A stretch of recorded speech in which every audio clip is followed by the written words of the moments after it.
Muy buenos días y un gozo muy grande de poder compartir la palabra del Señor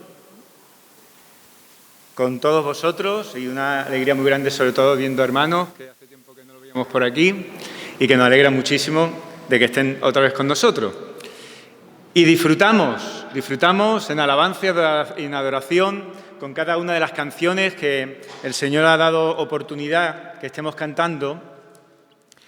Disfrutamos de la palabra del Señor, porque nos es alimento. Y de la misma manera que disfrutamos cuando nos sentamos a dar un buen banquete, ¿verdad? Y disfrutamos de todos los alimentos que están bien hechos y bien preparados, la palabra del Señor, pues os puedo decir, y eso que os habla alguien que le encanta de comer, lo supera con creces. Es el alimento que realmente necesitamos, es el alimento que el Señor nos da y es una bendición grandísima el poder estar compartiéndola con cada uno de vosotros. Os voy a leer un texto que se encuentra en el libro de Efesios, en el capítulo 2. Efesios capítulo 2, os voy a leer unos versículos que están desde el versículo 4 al versículo 10. Dice así la palabra del Señor: Pero Dios, que es rico en misericordia, por su gran amor con que nos amó, aun estando nosotros muertos en pecados, nos dio vida juntamente con Cristo. Por gracia sois salvos. Y juntamente con Él nos resucitó y asimismo nos hizo sentar en los lugares celestiales con Cristo Jesús, para mostrar en los siglos venideros las abundantes riquezas de su gracia en su bondad para con nosotros en Cristo Jesús. Porque por gracia sois salvos por medio de la fe, y esto no de vosotros, pues es don de Dios, no por obras, para que nadie se gloríe, porque somos hechura suya, creados en Cristo Jesús para buenas obras, las cuales Dios preparó de antemano para que anduviésemos en ellas. Amén. Pues me voy a permitir que tenga una oración antes de entrar en el texto que en esta mañana el Señor ha puesto en mi corazón y espero que también haya estado trabajando en la misma dirección en el corazón de cada uno de vosotros. Vamos a orar. Señor y Padre, queremos ser agradecidos porque mirando tu majestad, tu señorío, contemplando tu grandeza, solamente tenemos palabras de agradecimiento. Te damos gracias por la misericordia que tú derramas, Señor, y por ese amor infinito que constantemente estás derramando en nuestras vidas. Pero te damos gracias porque contemplamos tu fidelidad. Te damos gracias porque sabemos que, aun siendo el Dios todopoderoso, el creador de cielo y tierra, te hiciste hombre, habitaste entre nosotros y terminaste muriendo en una cruz, pero resucitaste al tercer día. Queremos darte gracias por manifestarte en la vida de cada uno de tus hijos. Queremos darte gracias por cambiar nuestra vida y cambiar nuestros corazones. Queremos darte gracias por tantas y tantas bendiciones que nos trae esa salvación única, inigualable. Te damos gracias porque, como hemos leído, tu gracia salvadora y sanadora se ha manifestado en nuestras vidas. Bendito sea tu santo nombre. Amén, Señor. Amén. Ahora os invito a que abráis vuestras Biblias en una de las epístolas de Pablo, concretamente la segunda carta a los Corintios, segunda de Corintios. Y uno se pregunta, muchas veces podemos preguntarnos cuál es el pasaje o el versículo que para nosotros siempre nos ha causado más eco, más nos ha tocado. De hecho, lo tenemos siempre presente en nuestras mentes. Y Podríamos decir muchos versículos y pasajes que rápidamente en nuestra vida se nos vienen a la mente. Uno se acuerda, porque sé, con bastante rapidez, que os digo, de Juan 3:16.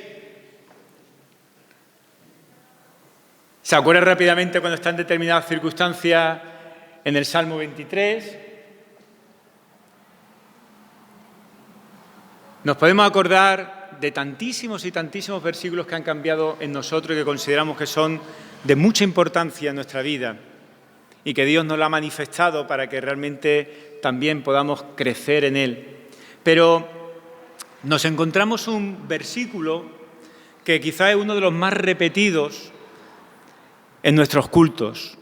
Un versículo que a lo mejor, muchas veces por ser tan repetido y a lo mejor por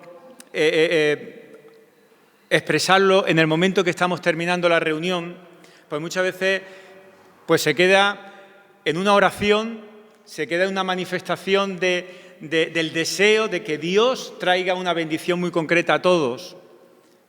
Pero es un pasaje, es un versículo que tiene muchísima profundidad y es el que se encuentra en 2 Corintios 13, prácticamente el último de los versículos, el versículo que cierra 2 Corintios 13. Y nos encontramos ahí en medio ya de la conclusión de la carta que Pablo escribe, de esta segunda epístola que Pablo escribe a los Corintios. Una iglesia que para Pablo no le había sido ni mucho menos fácil, porque desde el principio es una iglesia que tiene que estar constantemente encima de ella, exhortándole en el nombre del Señor, pidiéndole que corrijan muchas de sus actitudes, porque no son las correctas delante del Señor, ni son las correctas delante de aquel que ha dado vida. Está con ellos durante un tiempo, vuelve, y en el deseo y en el corazón de Pablo está prácticamente el deseo de estar, como digo, casi siempre encima de esta iglesia, que no era precisamente una iglesia ni mucho menos perfecta. Tenía muchos problemas y había muchas cosas por las cuales estar llamándole la atención. Aún así, después de todos los consejos, después de todas las amonestaciones que nos encontramos, sobre todo también en esta segunda epístola, en la segunda carta, llegamos a la parte de la conclusión de la misma.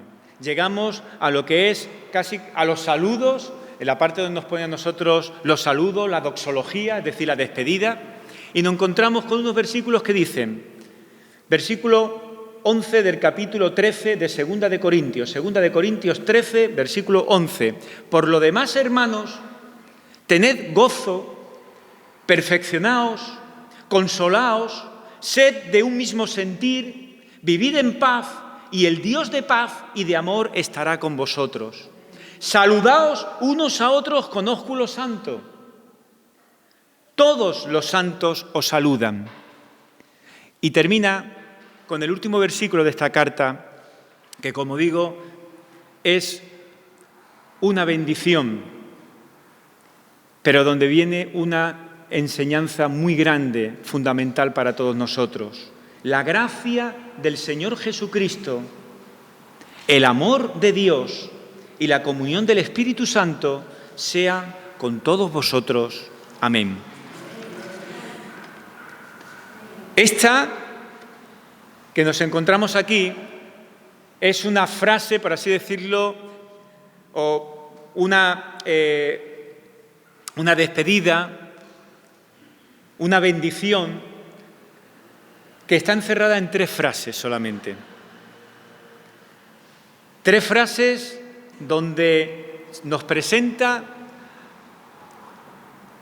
Pablo la idea de un Dios trino, Dios Padre, Hijo y Espíritu Santo. Y es muy interesante porque tiene una serie de características muy interesantes esta frase concretamente, o este versículo final, esta bendición que Pablo dice en este momento concreto a los hermanos de Corinto. Es una frase que no la encontramos, ahora lo veremos, pero nos la encontramos también, esta bendición, esta triple bendición, nos la encontramos también en Pablo, nos la encontramos también en Pedro, nos la encontramos en otros textos, pero incluso nos la encontramos con un pequeño orden cambiado que nos llama poderosamente también la atención. Esta no es la única afirmación trinitaria que apunta a la Trinidad que encontramos ni en los escritos de Pablo, ni tan siquiera en la totalidad de las Escrituras. Mirad, Pablo está hablando con frecuencia en una forma triple cuando explica aspectos que son específicos de la vida cristiana. Y os voy a poner algunos ejemplos rapiditos.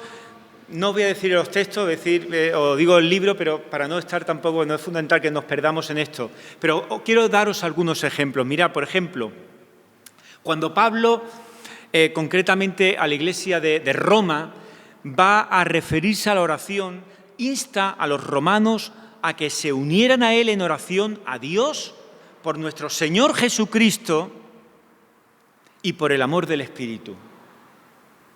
Pero también, hablando acerca de otro aspecto específico de la vida cristiana, cuando Pablo se dirige a los hermanos de Corinto, en la primera epístola, pues hablando acerca del ministerio de los dones, viene a apelar a los corintios para que reconocieran el papel del Espíritu, del Señor y de Dios. Pero en Tesalonicenses, también a la iglesia de Tesalónica, Pablo también considera, cuando trata el tema de la elección, les recuerda a los tesalonicenses que fueran conscientes de la forma en que Dios escogió a las personas, dice, por la obra del Espíritu, para que alcanzaran la gloria del Señor Jesucristo. Y cuando consideró Pablo también la extensión de la salvación, escribe también a la iglesia de Éfeso, en el mismo capítulo que hemos leído al principio, y le dice que por medio de Cristo Jesús todos tenemos entrada al Padre en un espíritu. Y Pablo, si nos damos cuenta, está relacionando cada parte de la vida cristiana con la Trinidad, con cada una de las personas de la Trinidad. Y después, en esta bendición concreta que hemos leído en el versículo 14, en estas 3 frases sencillas que cierran este libro, viene a resumir todo en la única declaración trinitaria más importante que nos encontramos probablemente hablando acerca de la fe cristiana. Cada una de estas 3 frases de la bendición de Pablo, si nos damos cuenta, tiene también otra cosa muy interesante, y es que asocia un atributo divino, un atributo de Dios, con cada miembro de la Trinidad.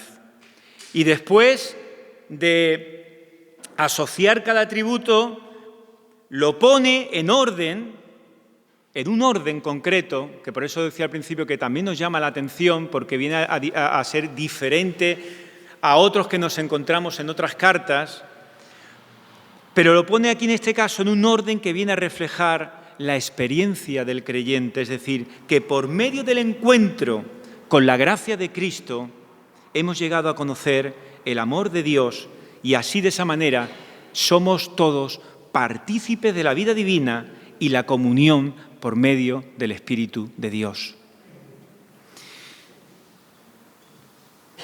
La gracia, que es con lo que comienza este versículo, y dice la gracia del Señor Jesucristo, la gracia no es algo que es exclusivo de Cristo, sino que también procede del Padre. El amor no se limita tampoco solamente al Padre, sino que también es un atributo de Cristo. Y la comunión tampoco es un atributo que solamente está en la figura del Espíritu, sino que también se encuentra en Cristo. Sin embargo, hay una cosa muy importante y es que estas conexiones se hacen de un modo, diríamos, muy adecuado. Se hacen de un modo muy adecuado ya que vienen a describir la obra distintiva y primordial de cada una de las personas. La gracia de Jesucristo, el amor de Dios y la comunión del Espíritu Santo.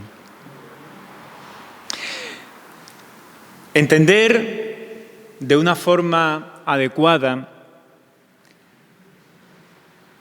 va a servir para profundizar también nuestra relación con Dios. Por eso es un texto que no es un texto que es meramente, como muchos lo pueden tratar, como una mera despedida y ya está una bendición para terminar un culto, sino que es un texto que, como digo, tiene profundidad y es muy importante para que cada persona podamos cada día tener una mayor y más fuerte relación con Dios. La adoración, en la oración, en nuestro discipulado personal, en nuestra vida comunitaria también como iglesia, en nuestra misión como iglesia, van a ser todos estos aspectos prácticos, pues enriquecidos cuando cada uno de nosotros, cuando cada uno de los hijos de Dios nos relacionemos con Él, con Dios, como Padre, como Hijo y como Espíritu Santo.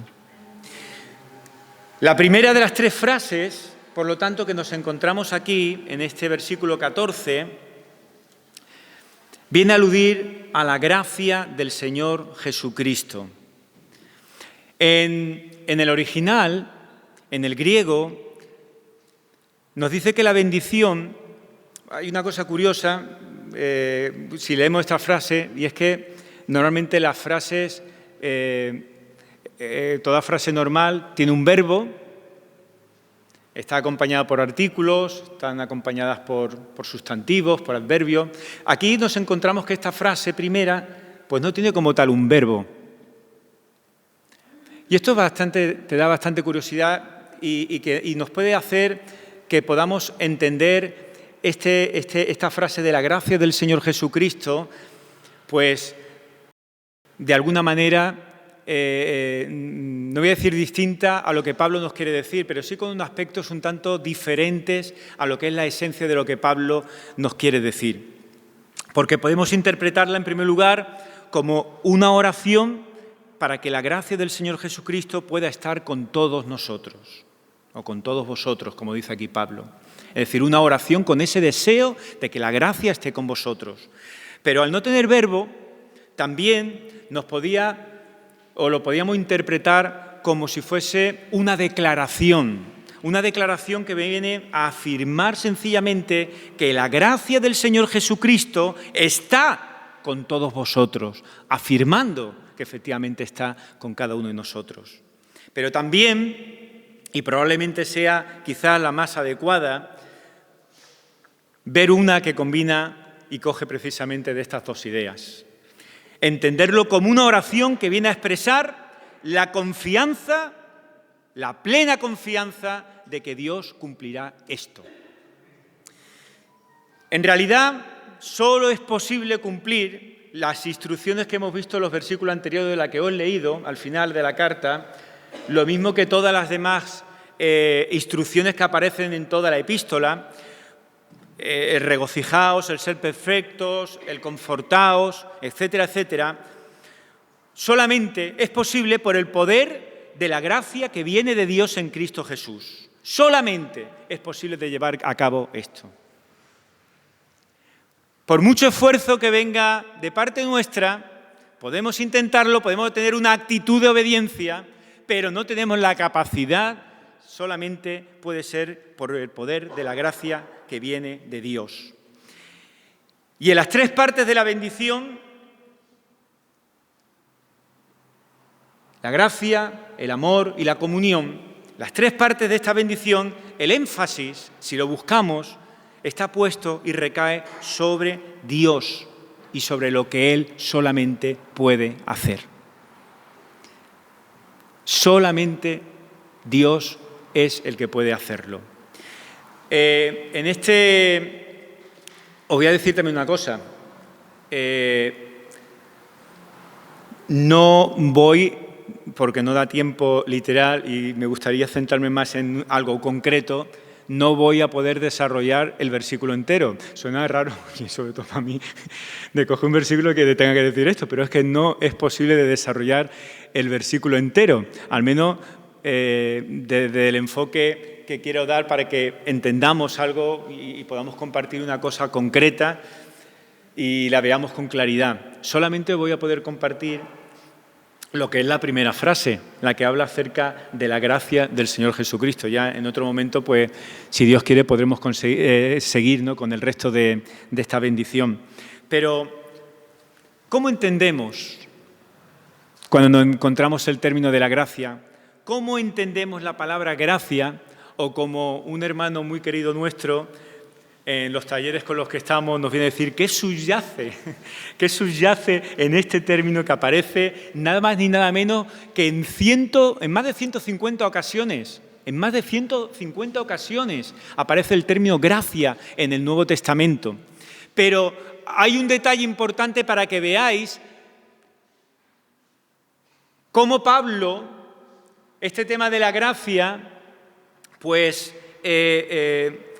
de alguna manera insiste bastante que de las 150 ocasiones más o menos que aparecen en el Nuevo Testamento, 2/3 partes, unas 100 veces, en unas 100 ocasiones, el propio Pablo es el que habla acerca de la gracia. Pues bien, la gracia forma parte de una de las palabras que vienen derivadas del griego, de una raíz del griego que en los tiempos contemporáneos aludía a las cosas que dicen que producen sobre todo bienestar. La gracia estaba cercano al entendimiento de todo aquello que produce bienestar. Cuando hablaba, por ejemplo, de la bondad, cuando habla, por ejemplo, de la belleza, cuando habla, por ejemplo, de las gracias, cuando habla, por ejemplo, del favor. Y los judíos de habla griega que llegaron a traducir el Antiguo Testamento, quizá antes del nacimiento de Cristo, pensaron que este término iba a ser finalmente el adecuado para traducir la idea de la ayuda recibida de alguien que ocupa una posición superior y que viene en ayuda de alguien que es más débil. Esa es la idea en la traducción acerca del motivo de la gracia. Alguien que, estando en una posición superior, está dispuesto a ayudar a alguien que es más débil o que está necesitado. Esta clase de ayuda salvadora, de vida, fueron las que recibieron, por ejemplo, y nos lo encontramos en el libro de Génesis, el tipo de ayuda que, por ejemplo, recibieron las personas hambrientas de mano de José, que no sé si conocéis, casi seguro todos conocemos la historia de José, y en aquel tiempo era el primer ministro, por así decirlo, del faraón. Pues este tipo de ayuda va asociado ese término con el término gracia. Pero también es el mismo tipo, es el mismo término, la misma raíz, cuando, por ejemplo, vemos que en Samuel habla la palabra de Dios acerca de ese generoso e inmerecido honor que el rey Saúl le ofreció en ese momento a un pastorcillo que se llamaba David. Ese mismo acto también viene, si nos acercamos y lo vemos, está con referencia enfocado en cuanto a la gracia. Y, por ejemplo, otro también que conocemos mucho, por poner un tercero, en el libro de Ruth, conocemos la historia de Ruth y de Noemí, pues el rescate procurado por la viuda Ruth en su momento de necesidad, pues también estaría enfocado precisamente a lo que es este concepto que nos habla acerca de la gracia. En el Nuevo Testamento se usa este término, pero también con un matiz muy interesante. En el Nuevo Testamento, este término viene a decir y a describir específicamente que viene a ser la gracia, el poder o el favor que fluye de Dios a las personas y que las capacita para creer y ser salvas. Nos está diciendo que la gracia que viene de Dios no solamente es un favor que fluye de Dios a las personas, sino que también nos termina al hombre capacitándolo. Es decir, no tenemos capacidad, hermanos, ni tan siquiera para conocer a Dios si Dios no se ha revelado en nuestras vidas. pues Él nos capacita para creer y para ser salvos. La gracia, algo tan grande como estamos viendo en su concepto, resulta que es algo totalmente inmerecido. ¿Quién merece la gracia de Dios? No la merecemos ninguno de nosotros. No hay nadie que sea merecedor de esa gracia. Sin embargo, mirad la grandeza, dice que se recibe de una forma gratuita. Se recibe de parte de Dios, quien nos salva por medio de su gracia. Y esta gracia es una gracia que es personal. Es personal porque procede del Señor Jesús. Toca a las personas esta gracia y las cambia por completo en su manera de vivir. Por eso, aquel que da testimonio dice, yo antes era así, pero por la gracia de Dios el Señor me ha cambiado por completo. Y no me ha cambiado en parte o algunas partes solamente de mi vida. Ahora lo veremos, me la ha cambiado de una manera total. La gracia es inmerecida, se recibe de forma gratuita, es personal. Y este tipo de gracia es en la que nos encontramos, por ejemplo, también en el Nuevo Testamento, enfocada en eso, por ejemplo, cuando habla acerca de pasajes que todos conocemos, como por ejemplo en el Evangelio de Lucas, cuando está hablando del hijo pródigo, el regreso, cuando el padre acoge al hijo pródigo que todos conocemos y vuelve a casa. Es la gracia que le concede, como nos dice también el Evangelio, por ejemplo en Mateo lo vemos, la gracia de aquel obrero que ha entrado más tarde a trabajar, pero termina recibiendo el mismo salario que el que está desde el principio. O es la que en boca de Jesús nos dice que es la que no perdona solamente 7 veces, sino la que perdona 70 veces 7. Hermanos, en medio de un mundo, en medio de una sociedad que prácticamente trabaja, lucha y sabe perfectamente que no existe nada gratis, sino que cada uno que trabaja y lucha conforme a sus fuerzas está esperando recibir por el trabajo que hace, por el esfuerzo que hace, y así muchas veces incluso nos tenemos que incluir mucho de nosotros, ¿no? ¿Cómo es posible que me pase esto, me encuentre en esta situación con todo lo que yo he hecho? ¿No? Esto es una frase que rara vez no se nos pasa por la cabeza. Pero ese es el tipo de sociedad en la que estamos, en la que no concibe nada gratis. Cuando hay algo gratis, como ahora mismo nos inundan en los que tenemos las redes sociales, constantemente nos están inundando con regalos y cosas gratis. No existe nada gratis, nada. Pues en medio de esta sociedad que está de esa manera, pues nos encontramos nada más ni nada menos que irrumpe la gracia divina, la gracia de Dios. Esto es algo incomprensible para nosotros. Es incomprensible. Muchas veces no somos capaces de entenderlo, pero la gracia de Dios se ha manifestado en medio de nuestro mundo, en medio de esta sociedad que va por un camino totalmente distinto. En medio de esto llega, como digo, el don gratuito, casi incomprensible de Dios y además ofrecido de una manera incondicional. En primer lugar, me gustaría que pudiéramos ante esto observar 3 cositas. La primera de ellas, en primer lugar, observamos que el medio por el cual funciona la gracia. El texto que he leído al principio, antes de 2 de Corintios, he leído el texto de Efesios capítulo 2, pues ahí nos dice, os recuerdo, que por gracia habéis sido salvados, y dice por medio de la fe.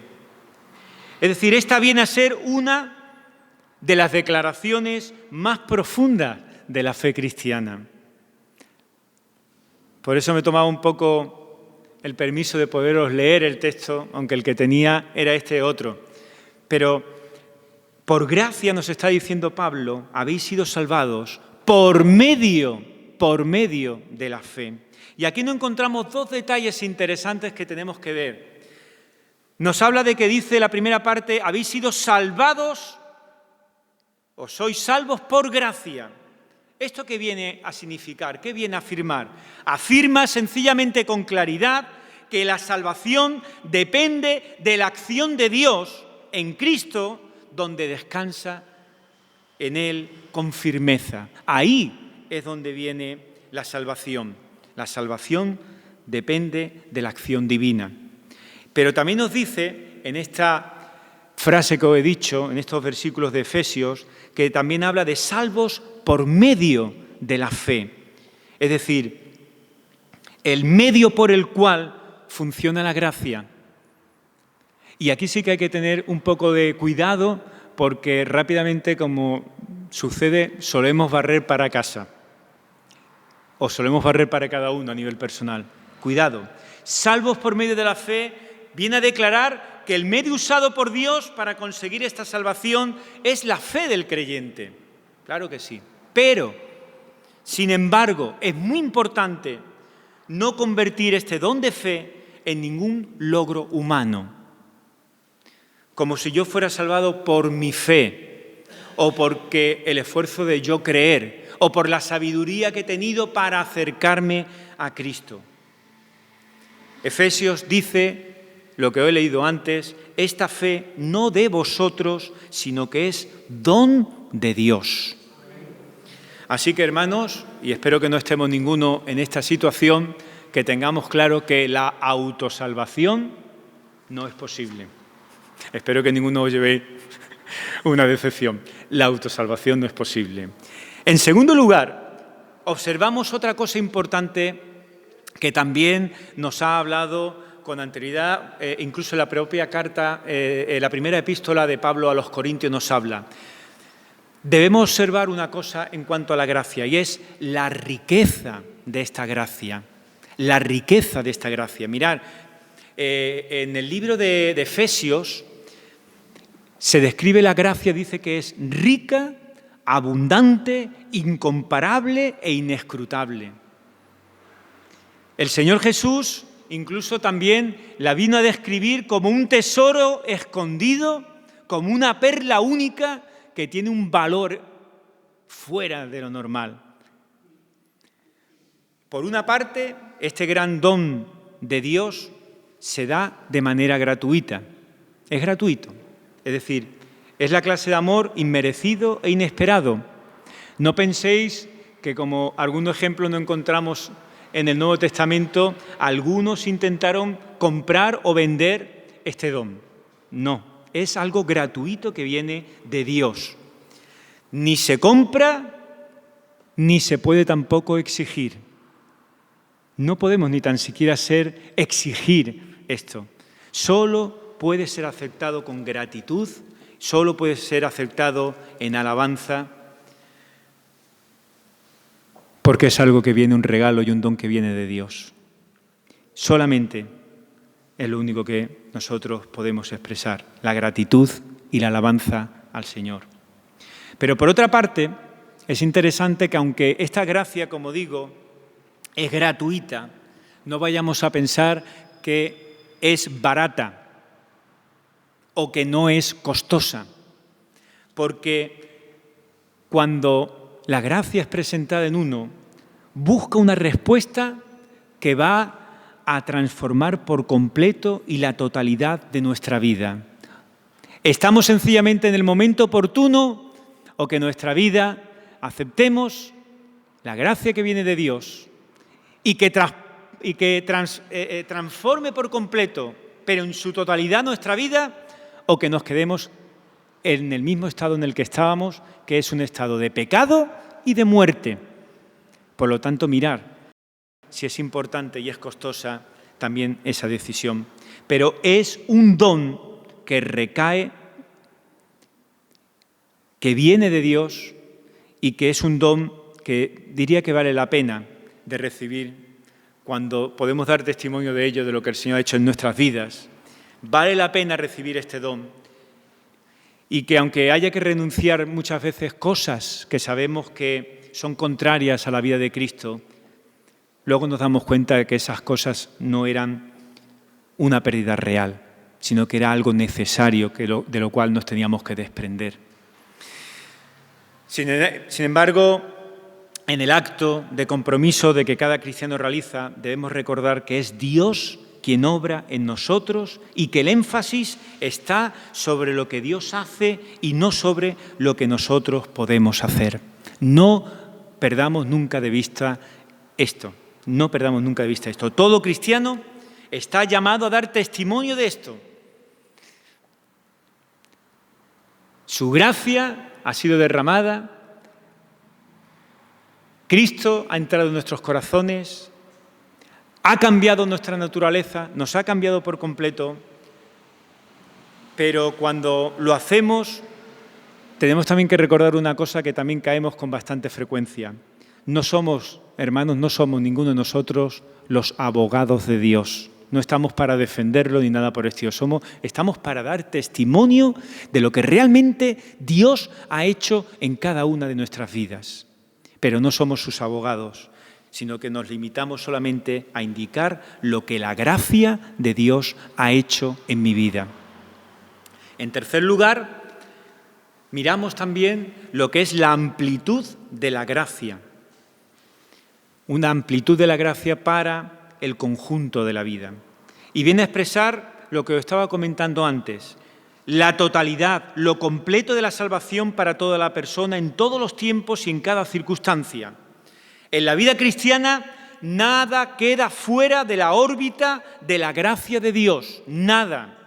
La totalidad de la persona, en lo físico, en lo emocional, en lo espiritual, en lo mental, es salva por la gracia de Jesucristo. Y toda esta gracia viene a impregnar, viene a estar impregnada y viene a transformar, como digo, todas las facetas de nuestra vida, para de esa manera estar enfocados en Cristo solamente en nuestro caminar diario. Pablo dice que no solamente la gracia de Dios se queda en el comienzo de nuestras vidas, sino que la gracia de Dios va a estar acompañándonos en todo momento. Pablo habla que en medio de mis debilidades, aun siendo débil en este momento, aun teniendo dificultades, aun estando en medio de persecuciones, dice que la gracia de Dios es suficiente para todo.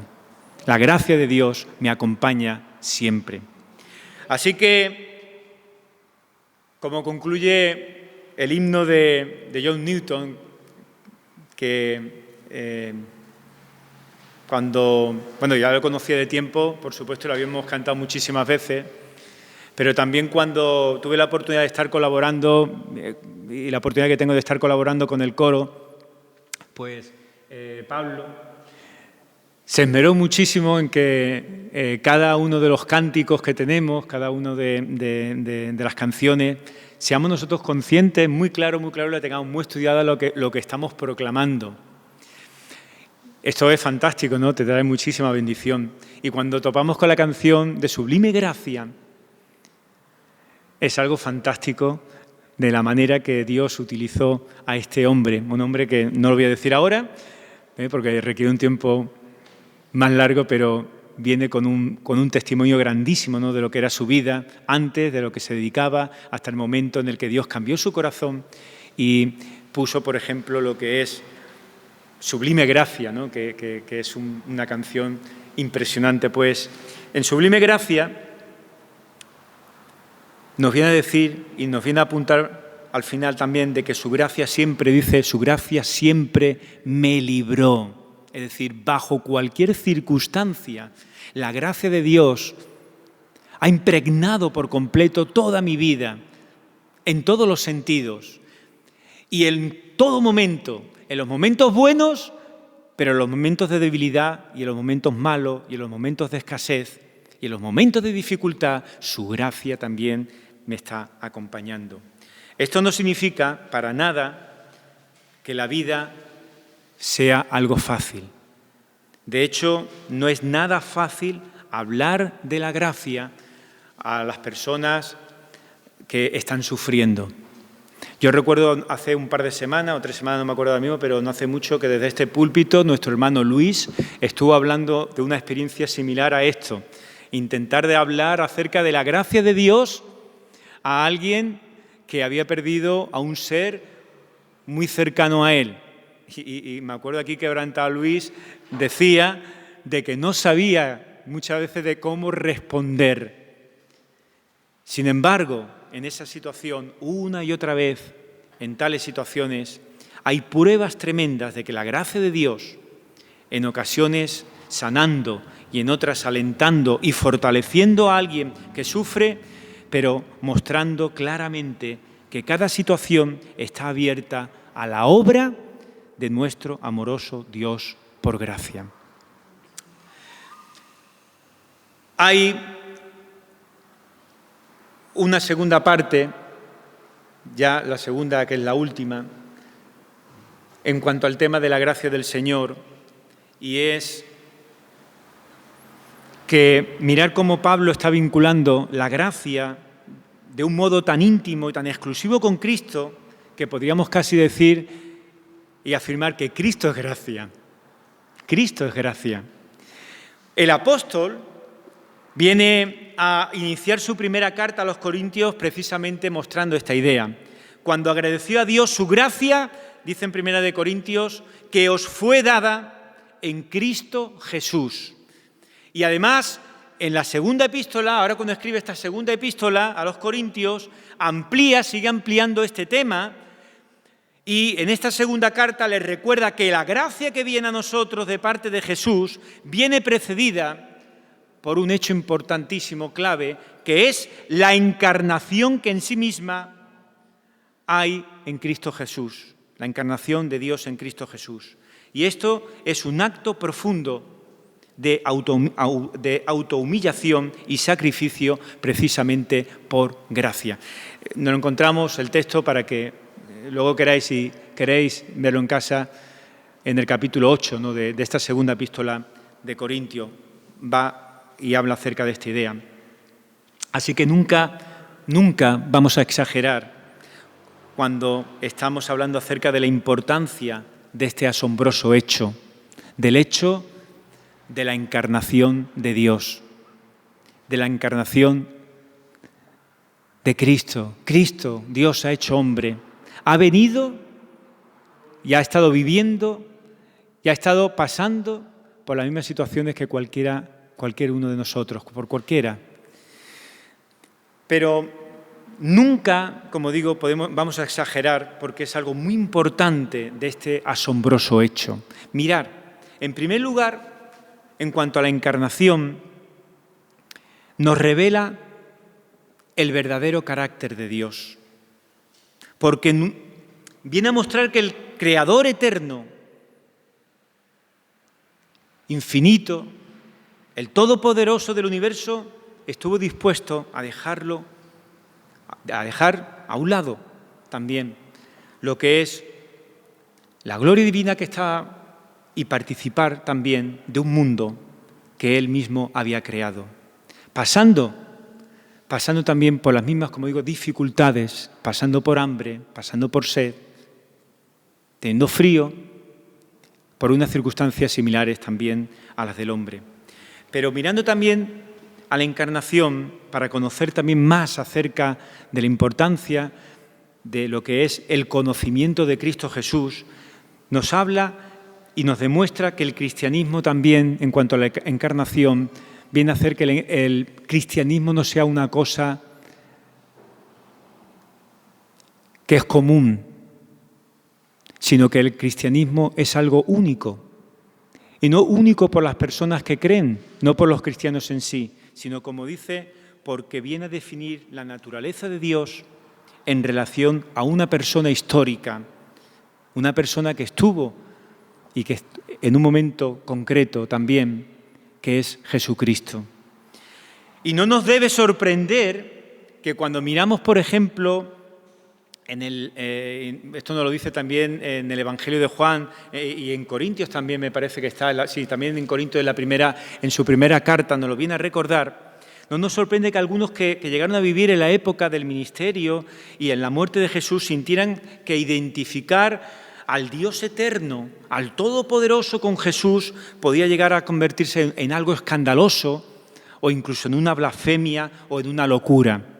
Sin embargo, Pablo está mostrando esa intención de echar por tierra eso precisamente en esta primera frase de la bendición. Es la encarnación la que viene a componer de alguna manera el núcleo central del cristianismo trinitario, y esto viene a distinguir el cristianismo de cualquier otra cosa.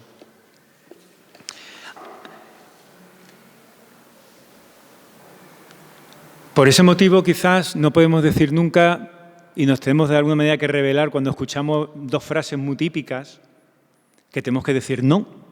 Eso que es muy común de que escuchemos de que en el fondo todas las religiones son iguales. No. O esa otra también que nos dice, bueno, al final adoras, pero al final todos adoran al mismo Dios. No. Muchos adoran a un Dios que se lo han hecho para ellos mismos, o un Dios adulterado, un Dios que no es el real. Por lo tanto, tenemos que decir no.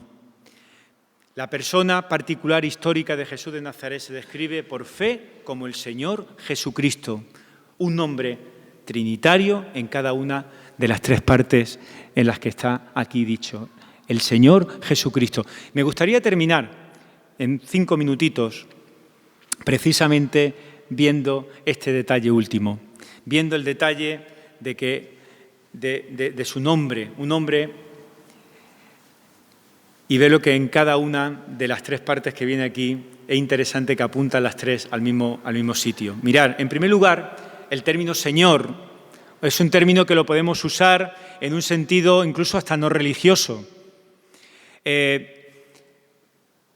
un término que también es usado en muchas otras cosas. Por ejemplo, los judíos usaban este término en lugar de pronunciar el nombre sagrado de Dios, ¿no? En vez de pronunciar el nombre sagrado de Yahvé, pronunciaban el término Señor.